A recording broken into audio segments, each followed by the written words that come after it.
É isso, hora de falar sobre propostas para o Brasil. Vamos continuar a série de sabatinas eleitorais do Jornal Jovem Pan. Hoje recebemos a candidata do MDB à presidência da República, senadora Simone Tebet, a quem agradecemos demais pela participação. Candidata, seja muito bem-vinda mais uma vez à Jovem Pan News.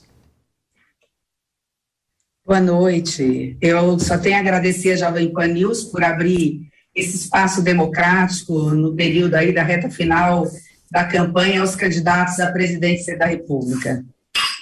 Candidata, essa sabatina terá 1 hora de duração e o tempo começa a valer a partir de agora. E eu já emendo minha pergunta porque a senhora vem de uma família que tem ligações com a política. O seu pai foi deputado, senador, inclusive presidiu o Senado Federal. Além disso, a família tem negócios no setor da agropecuária. Se a senhora quisesse, poderia muito bem tocar os negócios da família em seu estado, em Mato Grosso do Sul, mas a senhora optou em entrar para a política. Foi deputada estadual, prefeita, vice-governadora e senadora e, mais recentemente, venceu as disputas internas para a candidatura à presidência da República. Candidata, a minha pergunta, por qual razão disputar a presidência da República em uma das eleições mais polarizadas dos últimos tempos? No que a senhora se diferencia dos demais candidatos? Bom, antes de mais nada, explicar o porquê que eu optei por não ter negócios na atividade privada e exercer a vida pública como função e essência na minha vida. Quando eu tinha 5 anos de idade, meu pai virou prefeito da minha cidade natal. Eu me lembro que eu tinha mais ou menos 7 anos quando desportou na minha vida o interesse pela política. Muito rapidamente, meu pai me chamou para ir num local muito escuro à noite na minha cidade. Eu vi as pessoas reunidas em torno de um poste de madeira e, naquele momento, houve uma contagem regressiva e da escuridão se fez a luz. Ali tinham crianças brincando que estudavam comigo na mesma escola pública que eu.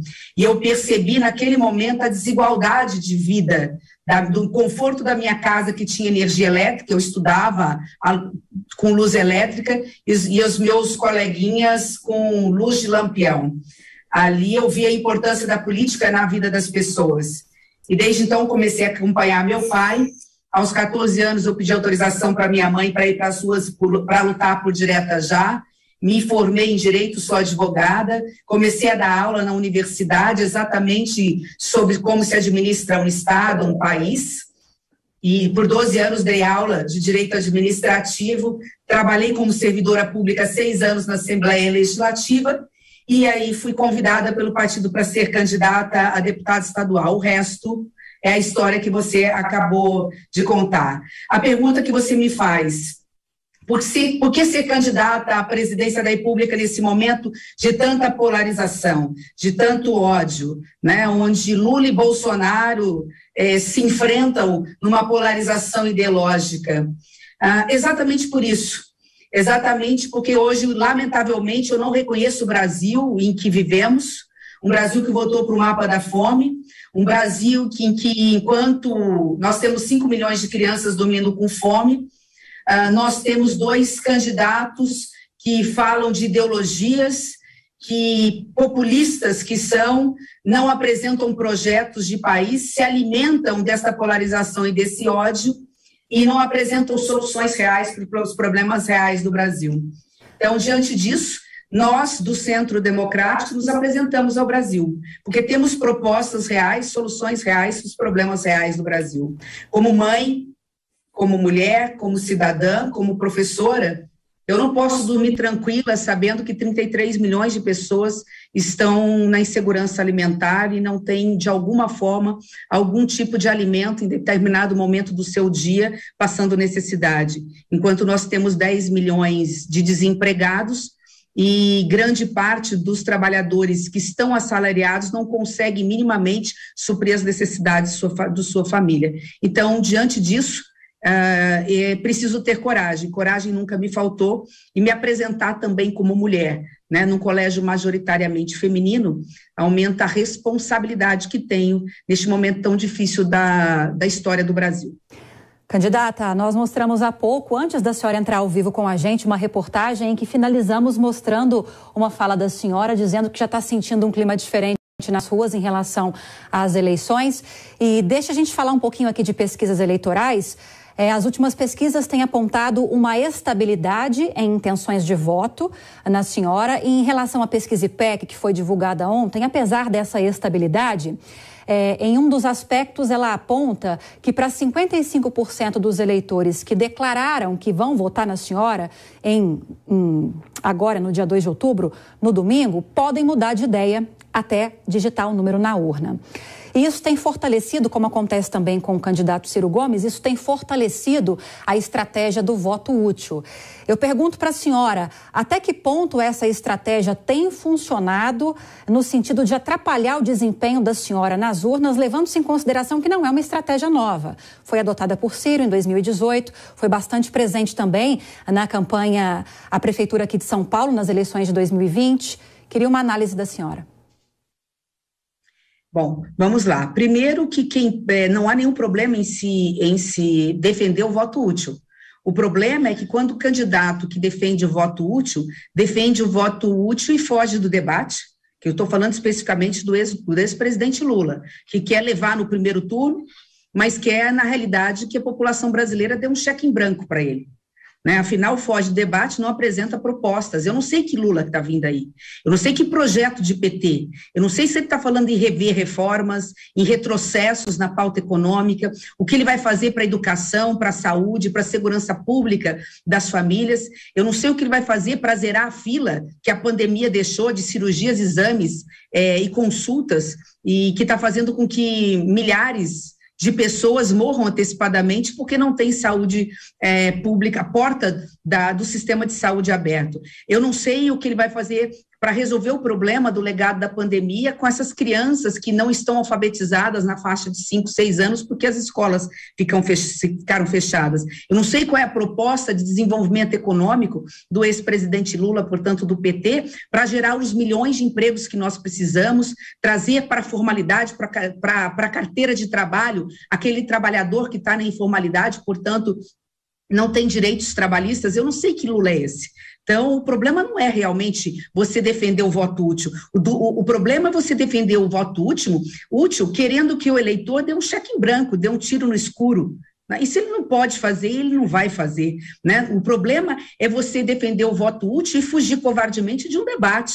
Um debate onde é o único momento, como agora numa sabatina, em que eu estou diante de vocês, não sei o que vocês vão me perguntar, não tem nenhum marqueteiro para me dar aqui a deixa, e automaticamente eu tenho que me apresentar ao Brasil. Então, diante disso, a população, o eleitor não é bobo, né? A ausência dele vai sim repercutir nas pesquisas. E vamos lá, né? A pesquisa é uma fotografia do momento, né? Ela não é o resultado da urna, o resultado da urna acontece só no dia 2 de outubro. Por isso que eu disse, e tenho sentido um clima realmente diferente, porque diferente dos demais candidatos, eu sou a menos rejeitada dos 4. Eu sou a segunda opção de voto da maioria dos que votam nos 3 primeiros colocados. Então, diante desse cenário, e diante de um cenário daquele, por exemplo, que não quer a volta do PT, né, e a grande parte da população brasileira não quer a volta da esquerda no Brasil, e diante de um índice de rejeição recorde do atual presidente da República, que bateu num teto tão alto que num segundo turno ele pede para qualquer candidato, eu passo a ser o voto útil para quem não quer a volta da esquerda. Eu tenho sentido isso. Isso tem feito, ainda que temporariamente, com que, embora outro candidato comece a desintegrar, eu não. Eu continuo firme, agora recentemente até vi, nessa última pesquisa, que saiu hoje, que tive um crescimento, inclusive no maior estado, no colégio eleitoral, que é São Paulo. É nesse sentido que eu digo que é sim um período agora final de campanha, onde, obviamente, como disse, o eleitor é o dono do voto e da sua vontade, tem que ser a sua vontade, obviamente, que tem que ser respeitada e o resultado das urnas cumprido, mas, ao mesmo tempo, eu sinto nas ruas um respeito pela nossa candidatura, um respeito pela nossa coragem, pelo nosso posicionamento, e mais do que isso, eu chego a receber, inclusive, por parte da população, e por incrível que pareça, mais das mulheres, inclusive, o seguinte argumento: Simone, você é a única capaz de unir o Brasil, de garantir a paz que o Brasil precisa para voltar a crescer e gerar emprego,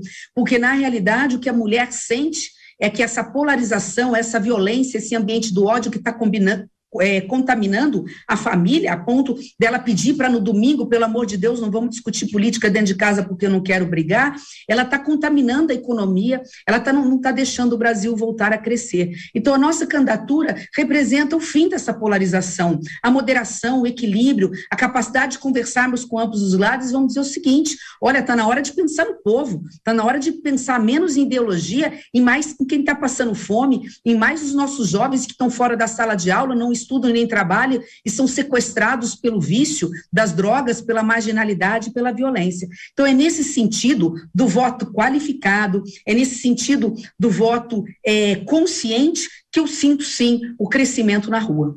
Eu quero dar boas-vindas às pessoas que chegam agora ao Jornal Jovem Pan e que acompanhavam a Voz do Brasil em nossa rede de rádios. Hoje nós estamos recebendo a candidata do MDB à presidência da República, a senadora Simone Tebet, e vamos seguir agora com as perguntas dos comentaristas do Grupo Jovem Pan, começando com José Maria Trindade. Zé Maria, sua pergunta.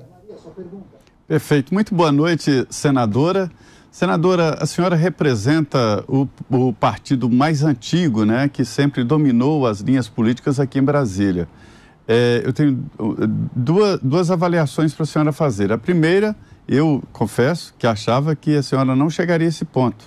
Considero já uma vitória de manter a sua candidatura, porque eu conheço aqui em Brasília e sei como foi a pregação contra a sua candidatura.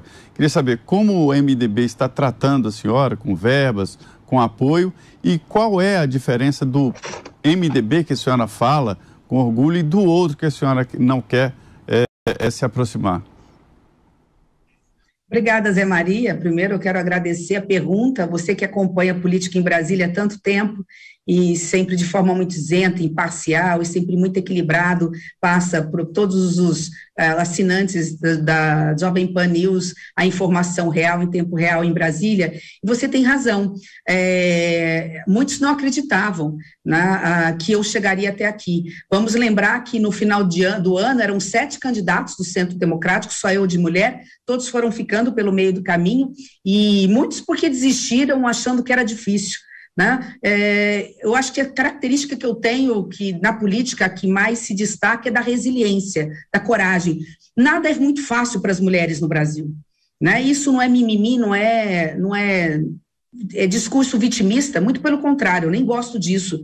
Mas a gente sabe a dificuldade que é para a mulher sair para um ambiente de trabalho. Nós, no ambiente de trabalho, nas mesmas condições, seja no jornalismo, seja em qualquer profissão, tudo é mais difícil. A gente chega a ganhar 20% menos, se for uma mulher preta, chega a ganhar 40% mesmo. Nós somos interrompidas nos nossos espaços de fala, nós somos desacreditadas, tudo para nós não serve. Se falamos pouco é porque somos tímidas, se falamos demais é porque somos arrogantes. Não pode, se a gente entra na política ou na profissão muito nova, é jovem demais, é inexperiente. Se, como eu, já passou dos 50, é muito idosa. Tudo é mais difícil para a mulher. E na vida política não é diferente, né? Ao contrário, na política ainda é pior. Então, diante desse cenário, acho que as pessoas, a classe política, não contavam com a minha resiliência. Se é uma coisa que eu tenho no meu sobrenome, é o sobrenome de ser mulher, ou seja, de ser brasileira. As mulheres brasileiras são, por natureza, corajosas, não tem como ser diferente, né? Ela acorda de madrugada, tem que deixar comida pronta, levar seus filhos para a creche, pega 2, 3 condições para chegar depois de 2 horas no ambiente de trabalho, volta para casa, tem que fazer tudo de novo no terceiro turno para ganhar menos que o homem, uma miséria de R$1.500, às vezes R$1.800, né? Essa é a resiliência, a coragem da mulher brasileira. É meu papel como mulher na política, já que somos tão poucas, ter a coragem para enfrentar. E aí chegamos. Você falou em relação ao MDB, né, no caso ainda mais difícil. O MDB foi sequestrado no passado recente, inclusive dando apoio e sustentação ao ex-presidente Lula, por fisiologismo, por cargos, por ministérios. Eu sempre fui contra, eu sempre defendi os interesses da democracia, da liberdade, de um partido de centro que é fundamental numa democracia. Claro que você pode dar sustentação a um governo, mas sem querer nada em troca. Lamentavelmente, não é este o MDB que se construiu nos últimos tempos. Eu sempre, você sabe disso, Enfrentei quando fui candidata contra Renan Calheiros dentro da minha bancada. É verdade, perdi, mas também o impedi de ser presidente do Congresso Nacional. Fui candidata à presidência do Senado, a primeira mulher em 198 anos de história, contra um orçamento secreto que comprava votos de parlamentares, né? Portanto, fui vítima do orçamento secreto, mas marquei posição contra a corrupção, a favor da ética. Afinal, é o dinheiro, a corrupção mata, tira remédio do posto de saúde. Ressurgir este MDB é fundamental para o Brasil. Não vamos esquecer, nós estamos falando do MDB de Ulisses Guimarães, de Tancredo Neves, de Mário Covas, que foi de Fernando Henrique. Então, para mim também, essa campanha não é uma campanha só eleitoral, é uma campanha política de posicionamento. Eu estou aqui para fazer diferente. É possível e nós só vamos ter democracia no Brasil forte, vamos ter um país que volte os olhos verdadeiramente para os problemas reais das pessoas, quando nós tivermos um grande partido de centro para, no fiel da balança, trazer para o equilíbrio os dois lados. Opa, peraí, vamos parar de briga, o caminho é por aqui. Essa é a proposta da nossa candidatura de centro. E, por fim, você tem razão, né? Essas pessoas, esses caciques, não tentaram puxar meu tapete, né? Tentaram impedir a minha candidatura em convenção, chegaram a judicializar, mas eu continuei aqui, até porque eles nunca tiveram do meu lado, eles sempre tiveram ao lado do ex-presidente da República, inclusive nos escândalos do Mensalão, nos escândalos de corrupção do Petrolão. Então, eles que fiquem lá, porque eu não sirvo a essa bandeira. A minha bandeira é outra, a minha bandeira é do Brasil, a minha bandeira é de um Brasil inclusivo, de um Brasil que tem que ser dos 215 milhões de brasileiros, de um Brasil que paga tanto imposto para ver seu dinheiro indo para bolso de meia dúzia da classe política. Eu não fui ensinada dessa forma, né? Meu pai me ensinou a ter espírito público, quem tem poder é para servir.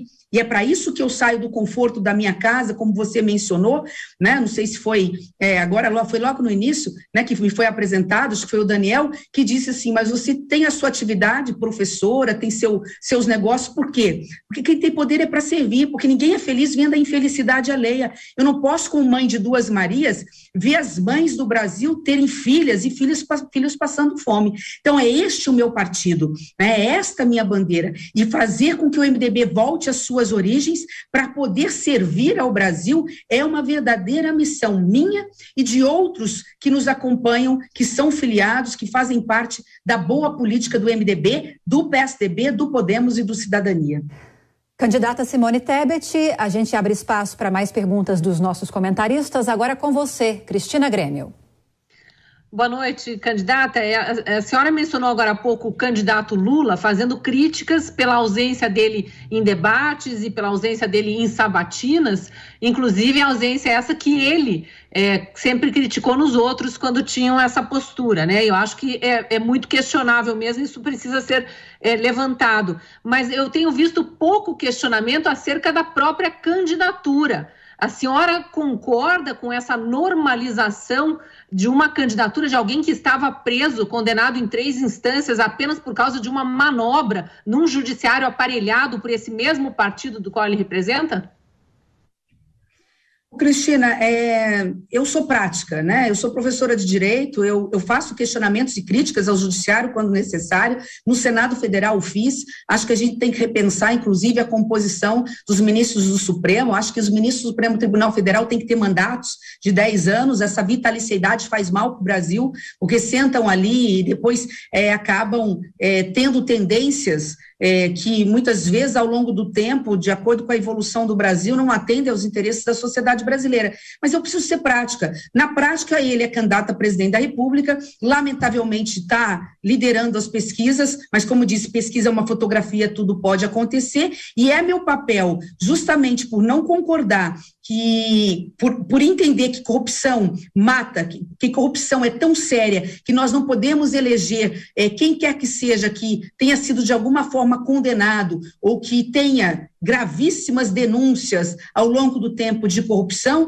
é por isso que eu me apresento como candidata à presidência da República e repito para dizer que hoje, em função de ser a menos rejeitada, de ser a segunda opção, de pelo menos 1/3 do eleitorado que não vota em nós, mas que optaria por votar em nós, e diante, repito, pelas pesquisas, do alto índice de rejeição do atual presidente da República, se for para discutir voto útil para não voltar para o passado, que, repito, não se apresenta no presente com soluções novas de futuro, não apresenta propostas para resolver o problema da fome, da miséria, da desigualdade social, do desemprego, da falta de qualidade da nossa educação, da falta de remédio, de posto de cirurgias sendo oferecidas pelo sistema SUS e tudo mais, eu sou o verdadeiro voto útil nesse processo. Se é para tirar o ex-presidente Lula no segundo turno, eu passo a ser essa opção.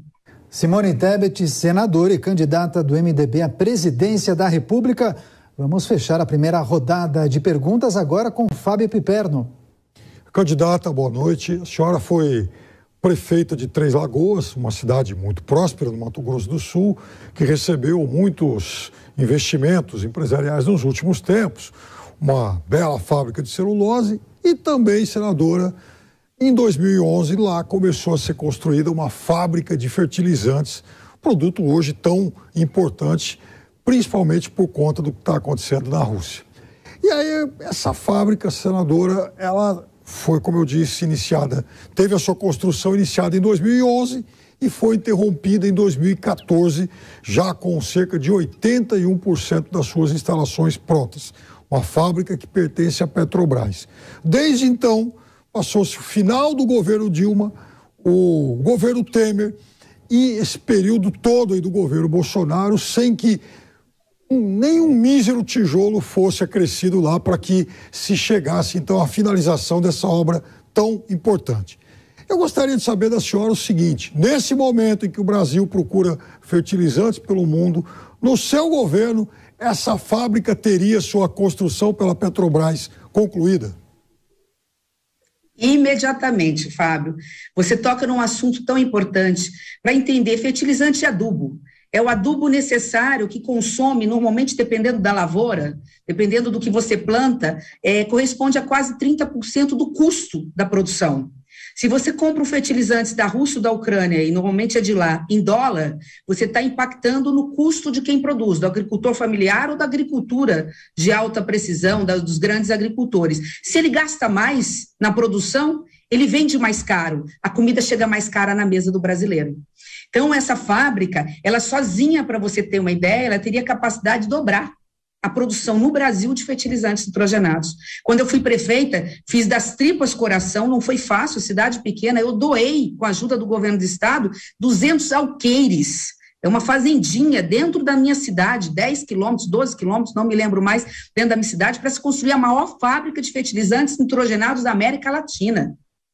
Para que a gente pudesse dobrar essa capacidade, o agricultor plantar mais barato, colocar comida mais barata no supermercado e a dona de casa comprar esse alimento mais barato. O que aconteceu? Com o escândalo do Petrolão, paralisou-se essa fábrica, ela estava 85% pronta. Quando assumiu o Temer, ele achou melhor fazer o desinvestimento, ou seja, vamos vender para a iniciativa privada terminar logo essa fábrica. Ótimo, não há problema nenhum, ou a Petrobras termina, ou a iniciativa privada, desde que aconteça. Lamentavelmente, e aí, portanto, houve um erro do passado, mas também um erro do presente, e eu fiz essa denúncia, quando o presidente da Petrobras, agora recente, no governo Bolsonaro, ele resolveu fazer a concessão, ganhou, pasmem, uma empresa russa, que não era para terminar a fábrica. Eu olhei lá no edital, é a minha área como professora, eu falei, onde consta que a empresa russa, que é a maior, uma das maiores de fertilizante do mundo, tem a obrigação de terminar. Ela não tinha obrigação de terminar, então ela poderia desmontar os equipamentos, que é o que há de mais moderno, e levar para a Rússia. E nós ficaríamos aqui, com todo o respeito da palavra, chupando o dedo, ou seja, sem essa fábrica e no melhor local ficaria uma obra fantasma. Eu denunciei, graças a isso eles interromperam, cancelaram a licitação e agora estão fazendo direito, e agora estão licitando para que a iniciativa privada termine essa fábrica da forma correta. E parece-me, a informação que eu tenho, é que tem muitas petroquímicas grandes do Brasil interessadas, já estão dando valores, estão dando preços, mas, repito, essa fábrica sozinha vai dobrar a produção de fertilizantes, significa que nós vamos comprar fertilizantes mais baratos, a produção dos nossos grãos, no custo dela, vai baratear, o que significa que nós podemos ter, sim, comida mais barata na mesa do brasileiro por conta dessa fábrica. Agora, candidata, eu queria retomar um pouco aquele assunto que a senhora chegou a dizer em relação às dificuldades dentro do MDB e conectar com um assunto muito atual. Porque recentemente, em uma entrevista, a senhora disse que o Brasil irá viver o maior escândalo de corrupção da sua história em razão das emendas de relator. E a senhora também disse que recebeu propostas para receber emendas de relator para desistir da candidatura à presidência do Senado Federal em 2021. Eu gostaria que a senhora explicasse, detalhasse essas duas informações e também o que a senhora pretende fazer, caso seja eleita, com os valores das emendas de relator. Pretende aplicar em alguma área em especial? Eleita presidente da República, minha primeira medida é dar transparência absoluta do dinheiro público que é gasto no Brasil. No portal da transparência, todos os ministros têm que abrir as contas e dizer exatamente o que arrecada e para onde vai cada centavo do imposto que o brasileiro paga. O que aconteceu? Nós tivemos no passado o mensalão para comprar apoio, o governo do PT para comprar apoio, inclusive dentro do meu partido. Eu combato isso, nunca neguei, que eu combato a corrupção, inclusive dentro do meu partido. Quando foi descoberto esse mensalão, que foi um grande esquema de corrupção, inventou o Petrolão, quase quebrou a Petrobras, nós conhecemos essa história, e depois que foi descoberta, a ex-presidente Dilma, para ganhar a reeleição, quase quebrou uma empresa estatal, que é a Empresa Energética Brasileira. Até hoje pagamos a conta mais cara de energia, porque no congelamento de preço de forma indevida, para não aumentar a conta de energia lá atrás, ela não perder votos, nós pagamos com juros e correção monetária esse valor da conta, e agora, para se ter apoio no Congresso Nacional, tem-se orçamento secreto. O orçamento secreto se deve a duas coisas, a meu ver. Se deve à inoperância e incapacidade do atual presidente da República de governar. Então, quando você não toma conta do dinheiro, alguém vai tomar conta. Ele não tem planejamento, o seu ministro da Fazenda não sabe onde quer chegar. Fala, entrega e não entrega absolutamente nada, não entregou privatizações, não entregou concessões, não entregou PPPs, diz que fez obras que são de outros governos, a cada 5 quilômetros inaugura uma obra como se fosse uma obra imensa para dizer que tem alguma coisa. E aí, como não tinha o dinheiro, estava exposto ali e não estava se gastando, lamentavelmente, o que aconteceu na Câmara e no Senado? O parlamento tomou conta do orçamento brasileiro. Nós não estamos falando de pouca coisa, nós estamos falando, nesses últimos anos, de algo em torno de 70 bi, 19 bi por ano. Ele serviu para comprar votos na eleição para a Câmara e na eleição do Senado. Eu fui vítima do orçamento secreto. Tive 28 votos de pessoas que votaram comigo e pessoas que falam que receberam propostas de orçamento secreto. O que é esse orçamento secreto? É um orçamento que é dinheiro do povo, em que você não sabe quem indicou, para onde foi o dinheiro e se essa obra foi executada. Eu dou um exemplo muito simples, que há uma denúncia aí, que por isso que eu falo que a partir de janeiro do ano que vem nós podemos estar diante do maior esquema, ou um dos maiores esquemas de corrupção da história do Brasil, porque não é pouca coisa. Só para ter uma ideia do que isso significa, daria com esse dinheiro, e você me perguntou e de forma objetiva eu respondo, esses 20 bi redondos por ano, dá para construir exatamente as 250 mil casas por ano que eu quero fazer no Brasil. Eu quero entregar 1 milhão de casas em 4 anos. 20 bi por ano é o que custa, ou custaria a construção dessas casas brasileiras. Esse dinheiro do orçamento secreto serviria, por exemplo, para isso, ou para zerar as filas de exames, consultas e cirurgias atrasadas em função da pandemia que nós tivemos que paralisar para atender as vítimas de Covid. Aí eu vou dar o exemplo de casos de denúncia. No interior do Maranhão, né, um prefeito de município pequenininho, de 30 mil habitantes, salvo engano, diz que extraiu 14 dentes de cada boca de cada cidadão desse município. Do bebê que não tem dente até um idoso de 90 anos. A cidade mais banguela do mundo. É óbvio que ele não fez isso, mas ele emitiu a nota para poder receber esse dinheiro. A pergunta é, ele recebeu esse dinheiro e não executou, não arrancou nenhum dente. Para onde foi esse dinheiro? Quem mandou esse dinheiro? Isso é orçamento secreto, isso é corrupção. Isso serviu para eleger presidente de Câmara, eleger presidente de Senado, mas também serviu para que o atual presidente tivesse apoio do Congresso Nacional. Isso é incompetência, isso é corrupção, e a história vai dizer, né? O ano que vem nós teremos, através da justiça, obviamente, o desenrolar dessa novela. Nós estamos recebendo aqui no Jornal Jovem Pan mais uma sabatina com candidatos à presidência da República, a senadora Simone Tebet, do MDB, que está trazendo aqui as principais propostas do seu plano de governo. E eu quero continuar falando a respeito dessa questão do orçamento secreto, candidata, e entrelaçando com o piso da enfermagem, porque foi apresentada uma proposta de emenda à Constituição por um senador do PT, senador Jean Paul Prats, em que ele defende a destinação de praticamente metade dessa verba que está no orçamento do ano que vem, destinada a emendas de relator, que no total seria de quase 19 bilhões, ele propõe que cerca de 10 bilhões desses recursos sejam destinados para pagamento desse piso da categoria e também de categorias afins aos enfermeiros. Se a senhora for eleita para um eventual governo como presidente da República, a senhora apoiaria esse tipo de iniciativa? E mais, se não, quais outras iniciativas que também estão sendo debatidas no Congresso Nacional a senhora apoiaria para bancar esse piso da enfermagem? Bom, a sua pergunta é muito boa, porque me permite fazer aqui uma mera observação, né? Acho muito importante, eu gostaria muito que todos os presidentes da República passassem antes por um estágio de serem prefeitos de um município do Brasil, porque é no município que a gente vive, e é no município, quando a gente é prefeito, que a gente sente a dor, né, das famílias brasileiras. Eu fui prefeita da minha cidade natal, reeleita com mais de 76% dos votos, e ali eu falo que foi a minha verdadeira escola da vida política, né? Mães cheias de filhos batendo na porta desesperado porque tinham sido expulsas de casa pelos seus companheiros e não tinham teto para morar, né? Ou mesmo trabalhadores desempregados pedindo, pelo amor de Deus, né, um emprego, porque precisavam sustentar a sua família. O município, o prefeito, no meu caso, desesperado para zerar a fila de exames, consultas e cirurgias, mas na conta, né, do Pacto Federativo, desse orçamento dos impostos brasileiros, a menor parte dos impostos vem para os municípios. Essa conta não fecha nunca.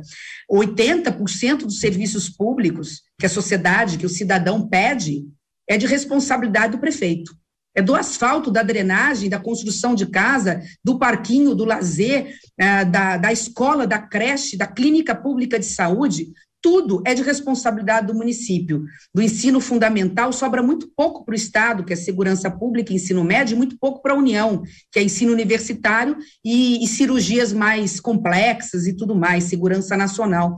Mas quando você vê a repartição desse dinheiro, a maior parte fica na União, depois com governadores, e o que sobra para os municípios. Quando a gente fala de pagar corretamente, eu votei favorável e garantir um piso mínimo para os nossos anjos da guarda que salvaram as nossas vidas. Eu não estou falando nem dos médicos, porque os médicos ganham relativamente bem, eu estou falando dos técnicos de enfermagem, eu estou falando dos auxiliares, eu estou falando dos enfermeiros. Quando a gente estabelecer um piso que, se você for olhar, né, não é nada demais, começa com 2.300, salvo engano, para o técnico, vai para 3 e pouco no caso do auxiliar, vai para 3 e pouco no caso de um técnico, que não é nada excepcional, o prefeito não dá conta. do município muito pequenininho. Então, se a União arrecada mais, a União tem que subsidiar. É possível, nós não estamos falando, você falou de um projeto que pode ser daí, como pode não ser, mas pelo menos tem um número para a gente se balizar, né? 9, 10 bilhões, o que é isso? Dentro de um orçamento de quase 5 trilhões de reais. O orçamento federal é de 4 trilhões e acho que 800 bilhões de reais. Se você tira o serviço da dívida, você está falando um orçamento brasileiro de 1 trilhão e 900 bilhões de reais. O que são 9 bilhões para se garantir dignidade a quem salva as nossas vidas? No mais, é dinheiro que circula na economia, porque esse profissional vai gastar no comércio, no supermercado, vai fazer a economia girar. Eu só sou contra você ficar vinculando muito. Tem que ir para o Caixa Único e o governo federal vai dizer, né, eu vou tirar do orçamento geral e vou ajudar estados, e no caso municípios, a cobrirem essa conta. Candidata, o STF fez bem em interromper, em suspender o pagamento desse piso da enfermagem até que fosse mencionada a fonte de recursos para bancar essa ampliação dos pagamentos ou não? Foi uma decisão precipitada do Judiciário? Eu acho que o Judiciário poderia exigir só que tanto o Legislativo quanto o Executivo, especialmente o Executivo, determinasse a fonte financeira para pagamento. Né? Eu acho que essa ingerência, depois do Congresso Nacional ter aprovado quase que por unanimidade, é o que faz muita gente discutir a questão da politização da justiça, né? E que a gente tem que reconhecer que ela existe, e existe por culpa da própria política. É preciso reconhecer, né? Quem nasceu primeiro, o ovo ou a galinha? Na realidade, se o Judiciário não age se não for provocado. Se não for eu não conheço uma decisão judicial em que o juiz tenha ido lá na rua e falado, eu vou pegar esse processo aqui, eu vou abrir um processo.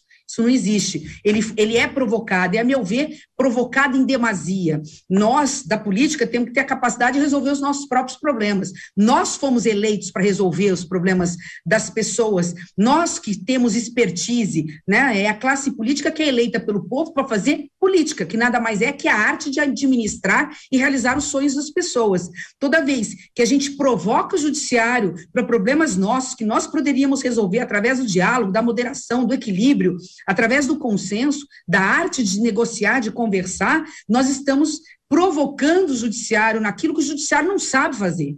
E não foi eleito para isso, porque ele não é eleito. Né? E aí você judicializa a política, você leva a política para dentro da justiça, e aí começam os problemas que a gente conhece muito bem.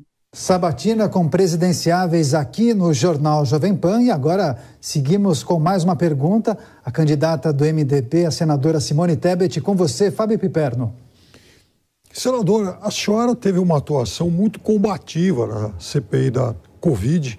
Me lembro até de um dia em que a senhora levou uma série de documentos e o ministro Wagner Rosário se dirigiu de forma pouco elegante à senhora. Recentemente, em um debate, a senhora também chamou atenção para o fato de que havia suspeitas de que dinheiro de corrupção teria se escondido até em pneu de caminhão. Então, eu queria perguntar para a senhora o seguinte: a senhora acredita que no atual governo, que teve 5 ministros da Educação e 4 da Saúde, houve corrupção nessas duas pastas?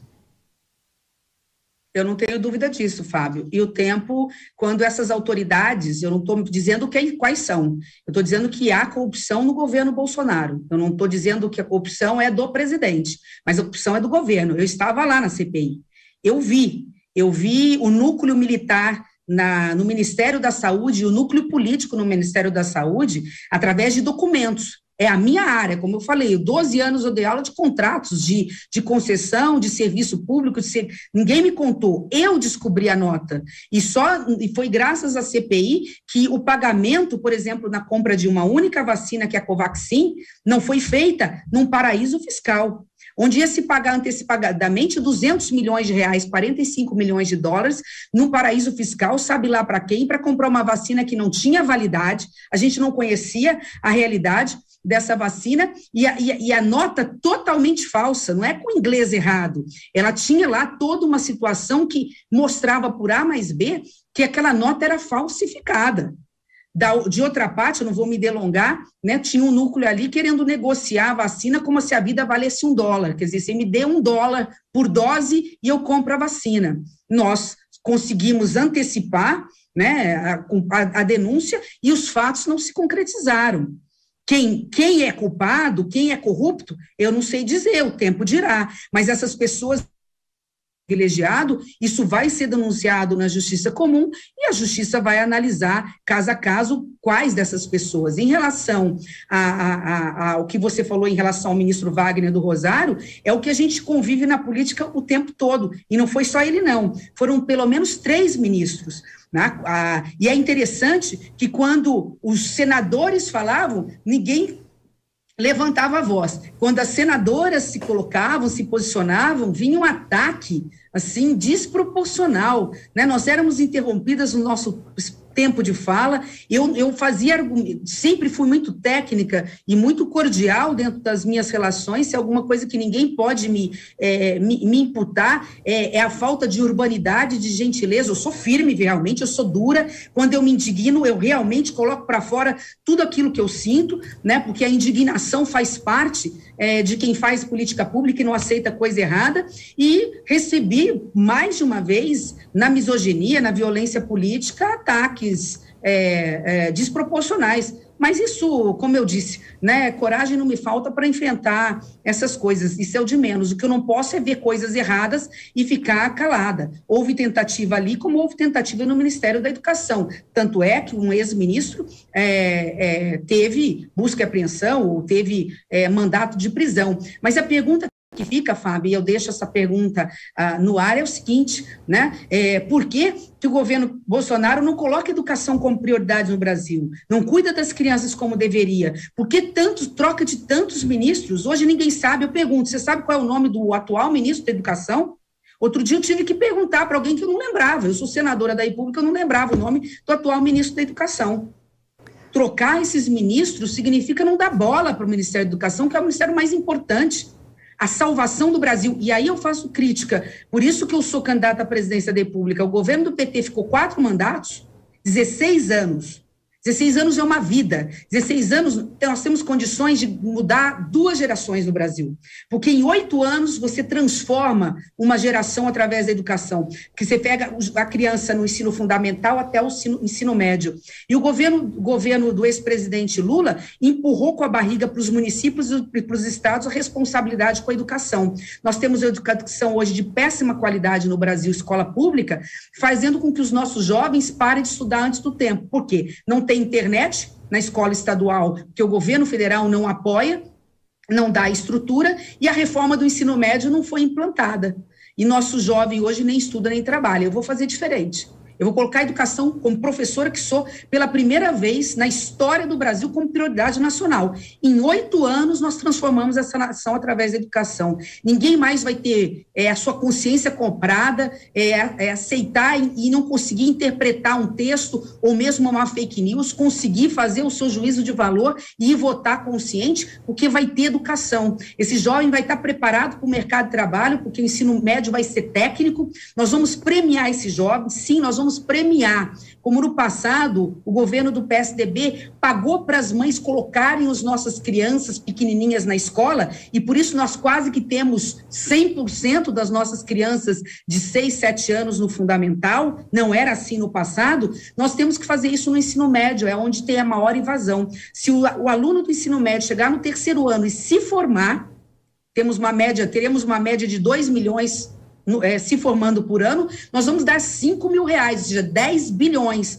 A Lívia me perguntou a respeito, né, do que faria com o orçamento secreto, são 20. Metade do dinheiro do orçamento secreto dá para premiar o jovem com 5 mil reais para ele tocar um negócio quando terminar o ensino médio, para ele comprar um computador para começar a sua vida profissional, ou dar entrada numa moto para começar a trabalhar. Não me interessa. Interessa que nós temos que pagar para colocar esse jovem na escola, porque se ele não estiver na escola, ele é sequestrado pelo crime, pelas drogas, pela violência. Todos nós somos impactados por isso.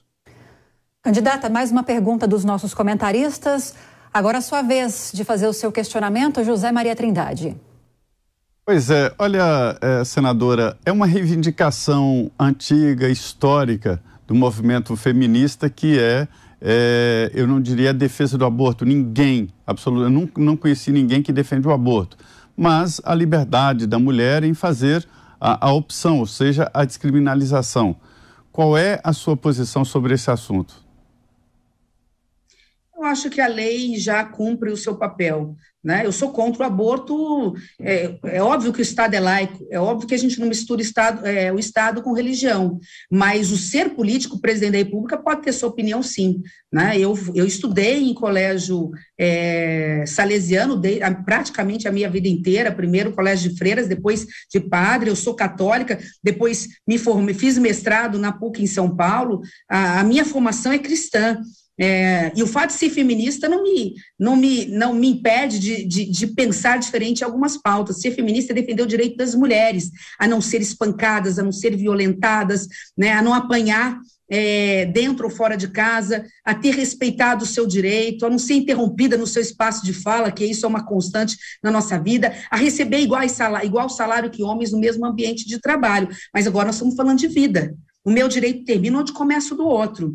Né? Eu defendo apenas nos casos legais, quando a mulher é estuprada, né? Quando nós estamos diante de risco à vida da mulher, é óbvio que nesses casos a gente não tem o que questionar. Então, acho que a lei cumpre a sua missão. E se a gente fizer uma pesquisa de opinião, a maioria absoluta da população brasileira é contra. A gente tem que, numa democracia onde o governo é do povo, ouvir o que o povo pensa a respeito também.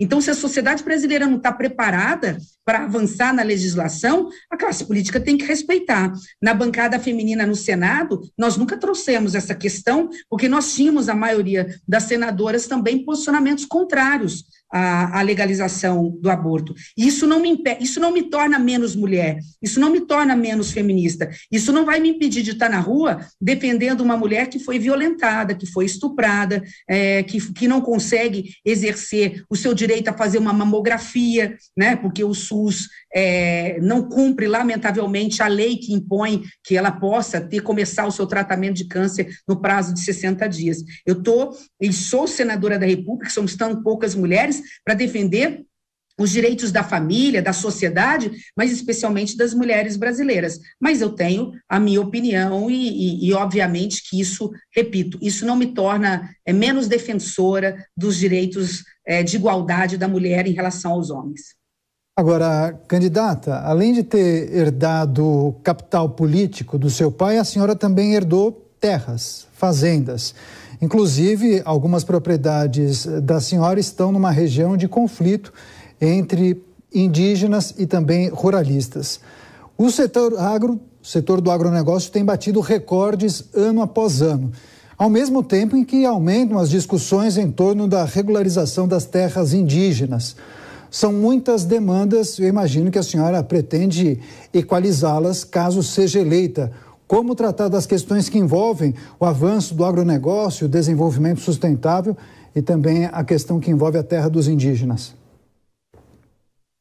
Bom, primeiro, assim, deixa já, para evitar que isso vire uma verdade que não é, eu não sou dona de terras, eu tenho uma propriedade e para tamanho do meu estado é uma propriedade pequena, para o tamanho do estado. Eu herdei sim do meu avô materno, que começou como caminhoneiro.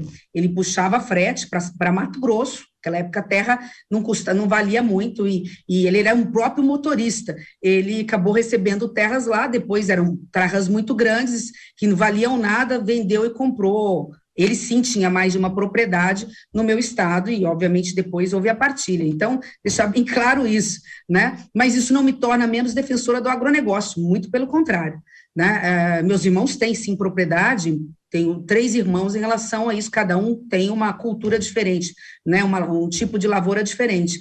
Mas eu não acho, e a gente tem que parar com essa mania também nisso, né? O Brasil é de todos. O Brasil não é do agro ou do índio, ele é do agro e do índio, né? O Brasil não é de branco ou de preto, é de branco e de preto. O Brasil não é de católicos ou de evangélicos, ele é de todas as orientações religiosas. A gente tem que parar com essa mania de falar que é desenvolvimento ou meio ambiente. O que eu defendo, aliás, eu já fiz. Eu ajudei, inclusive, a bancada do agronegócio quando eles me procuraram no Senado, porque eu sou técnica, eu ajudei a elaborar, olha, vamos resolver essa questão. Quem quer, resolve. Quem quer, acha a solução. O que eu disse, se porventura uma área foi considerada área de demarcação de povos originários, se a justiça determinar, o que eu defendo é a paz no campo. Eu não defendo que ninguém morra, nem do lado nem do outro. E não resolver é isso que leva à violência. O que eu defendo? Olha lá, a propriedade está na mão, por exemplo, de alguém do agronegócio há muitos anos, tem título. Não é área pública, foi passada, comprada de boa fé, posse mansa, pacífica, depois vem a FUNAI, através de estudos demarcatórios, entende que a área, e depois comprova-se que a área eram dos povos originários, devolve-se aos povos originários, mas paga-se antes indenização prévia, justa e em dinheiro. Eu ajudei a redigir, e vou dizer uma coisa, isso foi aprovado, inclusive, com apoio da esquerda. Foi por unanimidade no Senado, o que é algo inédito, onde eu passei ali explicando caso a caso, a gente formulou, e agora está parado na Câmara dos Deputados. Acho que é uma medida que pode ser aprovada para, em alguns casos específicos, onde haja essa determinação judicial, quem produz no campo, o agricultor, o pecuarista, possa ter o seu dinheiro, receber o seu dinheiro, e ele compra a terra em outro lugar. Mais uma pergunta dos nossos comentaristas. Cristina Grêmio. Candidata, eu queria voltar algumas respostas suas atrás aí para a gente aprofundar um pouco sua visão sobre corrupção, por exemplo, e sobre os avanços que o Brasil precisa ter e ainda não teve como reforma tributária, por exemplo. Mas especificamente na questão da corrupção, a senhora cita as emendas de relator como o maior esquema de corrupção que o Brasil já viu, ou um dos maiores, e cita que são 20 bilhões por ano, se bem que a gente precisa ser justo aqui, ainda que uma parte do Senado e da Câmara diga que é secreto, a gente tem como saber para onde vai esse dinheiro, e até onde se sabe, esse dinheiro não vai para o bolso do parlamentar, vai para alguma obra, algum investimento na sua região. É diferente de você simplesmente desviar recurso para enriquecimento ilícito ou para perpetuação no poder. Mas 20 bilhões por ano, multiplicado por 16 anos, por exemplo, que foi o tempo que o PT ficou no governo, dá 320 bilhões, não chega a 1/3 da corrupção que o PT deixou, pelo menos pelo que foi levantado pela Lava Jato e pela CPI do BNDES. Então, acho que a gente precisa colocar essas proporções aqui para não fazer parecer que está tudo no mesmo balaio. Em relação a Paulo Guedes não ter feito nada, acho que a gente precisa mencionar a reforma da Previdência, a Lei da Liberdade Econômica, Auxílio Emergencial, Auxílio Brasil, Pronamp, entre tantos outros projetos, para também não ser injusto. Agora, a senhora tem razão quando fala em reforma tributária não ter avançado. E aí eu queria saber qual é a responsabilidade do parlamento, porque também tem propostas paradas há muitos anos, inclusive anteriores a esse governo, e que nunca andaram. Existe a possibilidade de andar se a senhora for presidente da República, e como fazer essa relação com o parlamento para que ande a reforma tributária, porque essa sim pode destravar muita coisa no Brasil. Cristina, são muitas perguntas em uma, mas eu vou ser bem objetiva em relação a elas. O Pronamp não foi do governo federal. O Pronamp foi do senador Jorginho Mello, até acho que ele é candidato agora em Santa Catarina, uma iniciativa do Senado, que era temporária, depois nós fizemos de novo a lei. A mesma coisa em relação à reforma da Previdência. Eu estava lá. Eu fui responsável por essa reforma, eu era presidente da Comissão de Constituição e Justiça. Eu nomeei o senador Tasso Gereissati, e eu vou dizer uma coisa, foi a coisa mais difícil convencer o governo a assumir o compromisso de dizer que era a favor da reforma da Previdência.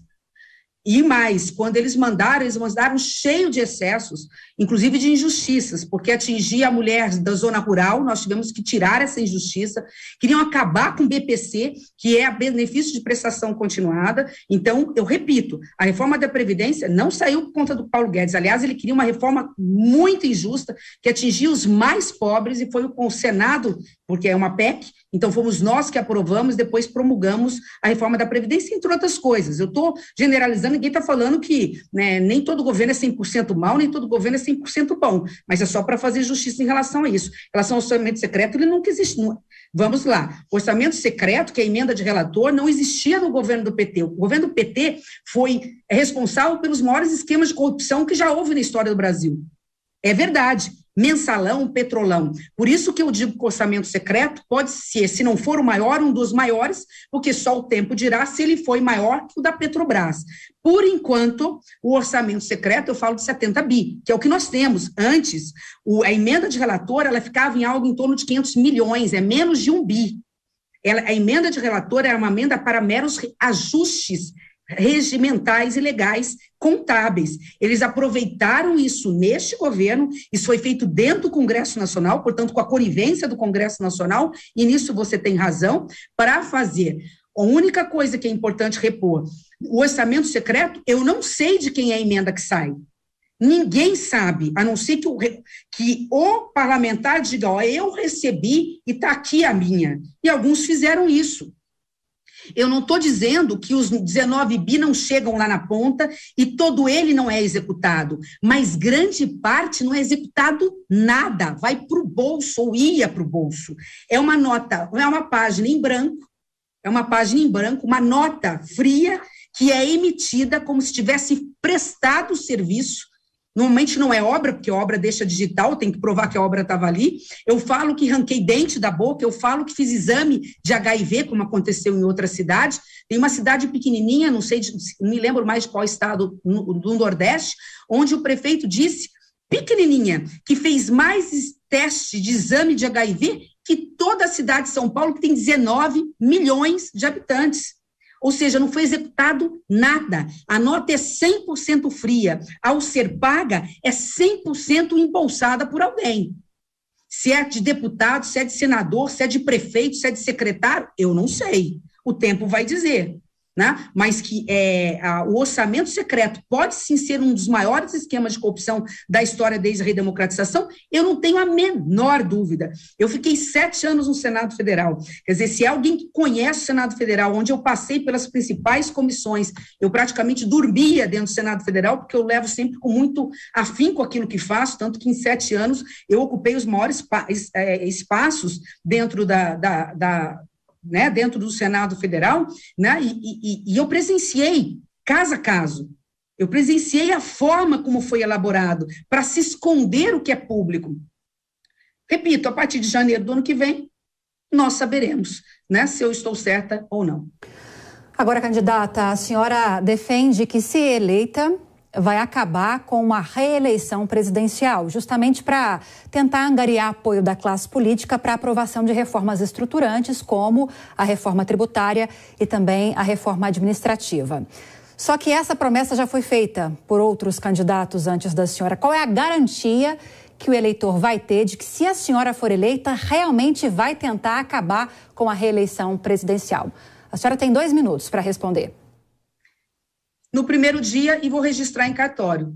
Eu tinha dito isso diversas vezes, agora fica registrado. Se desde o primeiro dia eu não atravessar e entregar no Congresso Nacional e no TSE esse registro de documento de não reeleição, né, eu vou ser massacrada por todos vocês desde o primeiro dia como mentirosa. Isso eu nunca fui na minha vida. E eu não faço isso por outra coisa, eu já acreditei na reeleição. Mas todos os governos que passaram, esse e os passados, todos, não, para ganhar a eleição, vendem o Brasil, quer dizer, quebram as finanças do Brasil. E aí você me permitiu responder, que eu peço desculpa a Cristina, que eu acabei deixando para trás. É verdade, todos os governos tentaram aprovar a reforma tributária e não conseguiram, e o fato de não ir à reeleição, sem dúvida nenhuma, vai permitir, porque o Congresso não vai ter perspectiva de que, com a reforma tributária, tudo muda no Brasil. O Brasil volta a crescer, gerar emprego, renda, é dinheiro na veia da economia, a economia girando, o Brasil vai bem. E muita gente não quer isso porque não quer que aquele presidente da República tenha sucesso. Então, quando você diz, não sou candidata à reeleição,